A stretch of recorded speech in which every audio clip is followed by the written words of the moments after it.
안녕하십니까. 이영돈의 굿모닝 LA 시작합니다. 자, 많은 뉴스가 있습니다만 역시 실업수당에 대해서 여러분들이 많이 관심이 있어 하시니까 그 뉴스부터 잠깐 전해드리면요. 오늘 USA Today 데일리 머니에서 저한테 매일 이메일이 오는데요.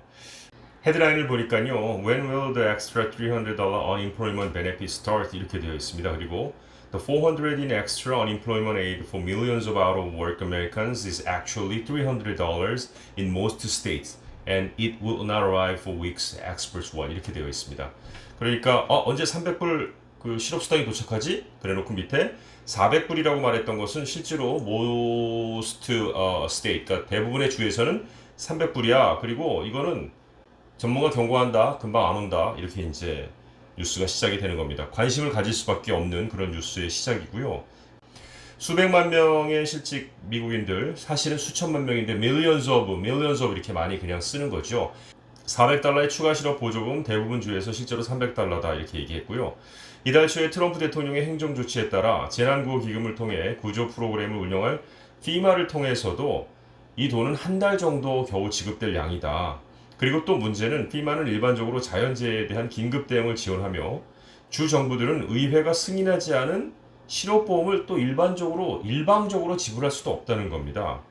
그리고 또 지불한다 해도 주마다 다를 수밖에 없는데 그게 왜 그러냐면 이 여러 스테이트들이 새로운 절차를 수립하는데 몇 달까지는 아니더라도 최소 몇 주는 걸린다는 얘기죠.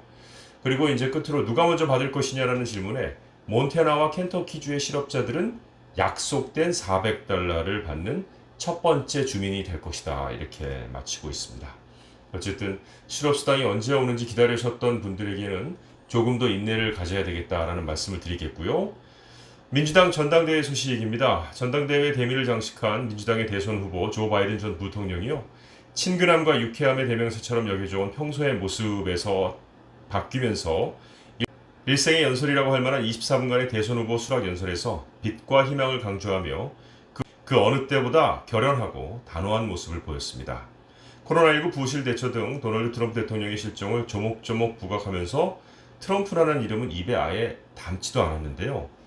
바이든은 먼저 현 대통령은 미국을 너무 오래 어둠 속에 가둬두었다고 포문을 열었습니다.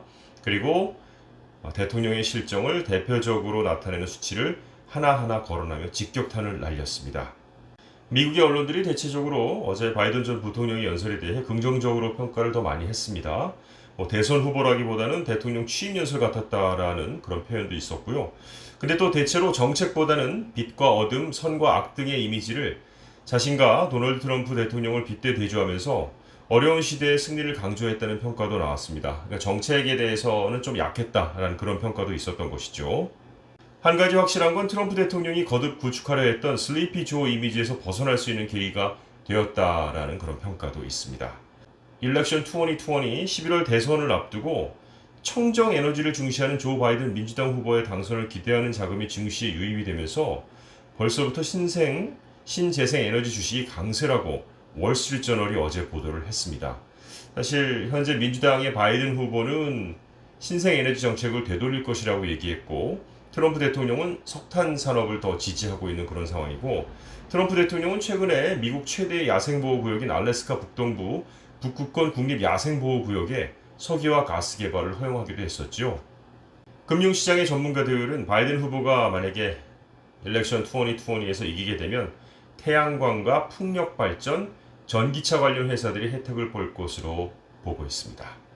자, 이제 트럼프 대통령 이야기가 안 나올 수가 없는 상황입니다. 민주당의 전당대회 마지막 날인 어제 민주당 대선 후보인 조 바이든 전 부통령의 수락 연설을 김 빼기 위해서 맞불 행보에 나서면서 바이든 때리기에 올인을 했습니다. 보통 전당대회 피날레에서 이제 후보가 수락 연설을 하는 거잖아요. 근데 요거 수락 연설하기 얼마 전에 그의 고향에 출격을 하는가 하면 스팟라이트를 뺏기 위해 수락 연설 직전에 폭스뉴스 방송 인터뷰까지 하는 등 남의 잔칫날에 재뿌리기를 제대로 했습니다. 트럼프 대통령의 이렇게 연이은 재뿌리기 행보는 이게 좀 조급한 거 아니냐, 좀 다급한 상황을 반영해 주는 게 아니냐라는 관측도 나오긴 하는데요. 보통 상대 당의 전당대회 기간에는 존중의 의미에서 공세를 좀 자제하는 그간의 정치 관행을 또 한번 파기한 것인데 다음 주에 이제 공화당입니다. 그럼 이 공화당의 전당대회 때 조 바이든 후보는 어떻게 하는지 한번 좀 지켜보도록 하겠습니다. 자, 그리고 도널드 트럼프 대통령이 실수를 하시는 게 하나가 있는데 왜냐하면 한국하고 뉴질랜드의 코로나 바이러스 감염증 재확산을 계속해서 이틀 연속 거론하면서 미국이 훨씬 잘하고 있다, 내가 잘하고 있다를 부각시키려고 좀 애쓰고 있는 것 같습니다. 그런데 이것은 뭐 비교할 대상도 아니고 비교할 수 있는 상대가 되질 않고 있기 때문에 좀 무리수를 두는 게 아니냐라는 생각도 들고요.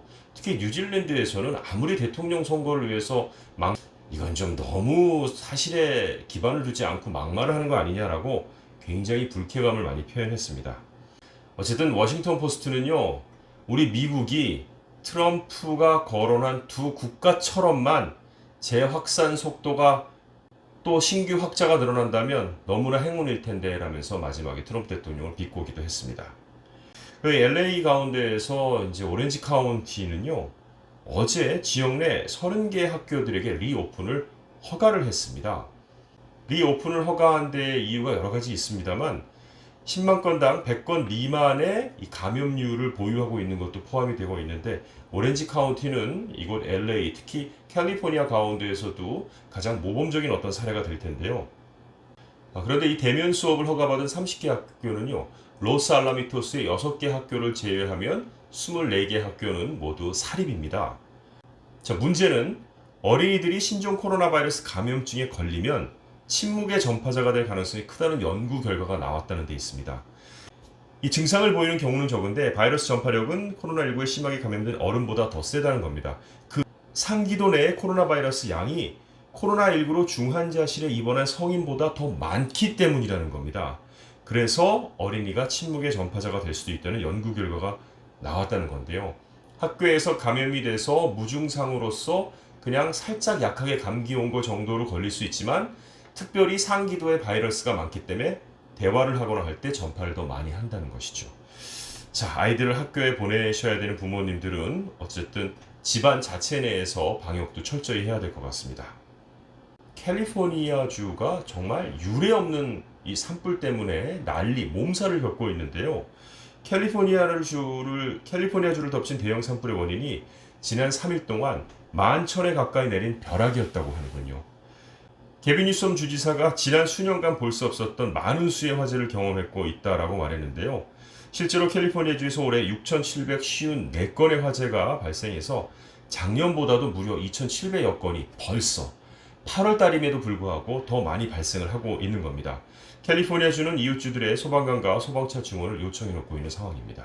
리프트하고 우버가 모든 직원을 정직원 대우 문제를 놓고 캘리포니아주와 갈등이 고조되자 어제 오늘 영업 중단을 발표했었는데 일단 그 영업 중단은 피할 수가 있게 되는 게요. 캘리포니아주 항소법원이 이들 회사에 대해서 긴급 유예를 승인했는데 이게 너무 한시적이고 우버와 리프트가 뭔가 행동하지 않으면 곧 결과적으로 다음 달에는 운행 중단이 될 것으로 보입니다. 현재 우버와 리프트 측은 운전사들을 정규직 직원으로 전환하라는 명령에 반발해 외부 업체를 대상으로 프랜차이즈 영업을 하는 우회로를 찾고 있다고 밝힌 바 있습니다. 끝으로 LA 한인사회에서 가장 역사가 오래된 상조회인 미주 한인 상조회가 결국 해산 사태를 맞으면서 충격을 주고 있습니다. 미주 한인 상조회들의 심각한 재정난은 어제 오늘의 일이 아니고요. 겉으로는 시시해 왔지만 사실 대부분 지난 몇 년간 곧 모든 상조회는 망할 것이라는 얘기들이 있어 왔는데 결국은 현실화되고 말았습니다.